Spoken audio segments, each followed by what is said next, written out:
Chadha ji please. Sir अक्सर देखा जाता है जब वित्त मंत्री बजट पेश करती हैं तो रूलिंग कोalition के जो एमपीज हैं जो ट्रेजरी बेंचेस पर बैठते हैं वो सरकार की तारीफ करते हैं और कहते हैं कि इससे भारतीय अर्थव्यवस्था में क्रांति आ जाएगी इस बजट से, और विपक्ष में जो बैठे हैं वो अक्सर निंदा करते हैं, कहते हैं किसान की कमर तोड़ दी, बहुत महंगाई हो गई, अमीर और अमीर हो रहा है, गरीब और गरीब हो रहा है।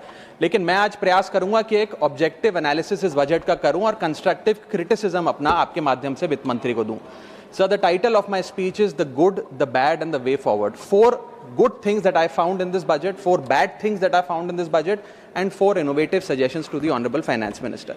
So the first good thing that I found in the budget is that there was an increase in the STT for derivative trading. Usually सरकार की निंदा हुई इस विषय को लेकर, मार्केट्स भी गिरी, लेकिन मेरा यह मानना है कि इस कदम से स्पेक्युलेटिव ट्रेडिंग यानी कि सट्टा ट्रेडिंग समाप्त होगी या कम होगी, और रिटेल इन्वेस्टर जो 90% रिटेल इन्वेस्टर एफएनओ सेक्टर में नुकसान भुगतता है फ्यूचर्स एंड ऑप्शंस के चलते, जुआ खेलता है, उसमें आपको रिटेल इन्वेस्टर की प्रोटेक्शन का एक माध्यम बन सकता है। लेकिन मैं इसी के साथ साथ वित्त मंत्री जी को याद दिलाना चाहूंगा कि एसटीटी का जेनेसिस क्या है, एसटीटी का जन्म कब हुआ।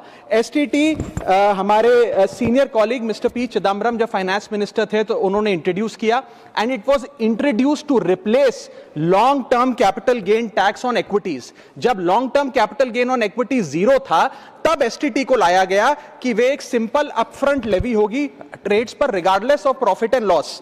लेकिन अब सरकार ने long term capital gain tax भी लगा दिया, एसटीटी भी लगा दिया, और रिटेल इन्वेस्टर को और तमाम इन्वेस्टर्स को एक प्रकार से डिसइंसेंटिवाइज किया। मैं एक सुझाव लाया हूं सरकार के लिए जिससे long term house hold earnings बढ़ेंगी, वेल्थ क्रिएशन होगा, और वेल्थ पार्किंग रियल एस्टेट और गोल्ड के सेक्टर से निकलकर इक्विटीज में आएगी, और स्पेक्युलेटिव ट्रेडिंग और कम होगी, और long term investment behaviour investors का बढ़ेगा। वो की है कि long term capital gain tax on equities should be made nil in this country for individual investors. दुनिया की कई ऐसे देश हैं जिसके अंदर long term capital gain tax equities पे खास तौर पे शून्य है, जैसे कि Switzerland, Singapore, UAE, New Zealand, Hong Kong, Qatar, Malaysia. मैं चाहूंगा कि जब एसटीटी बढ़ाया जा रहा है तो इसी बजट में ही long term capital gain tax को जीरो किया जाए। सर मेरा दूसरा जो मैं सरकार के बजट को एक्नॉलेज करना चाहूंगा वो ये है कि कैपेक्स के जो एक्सपेंडिचर एलोकेशन होता है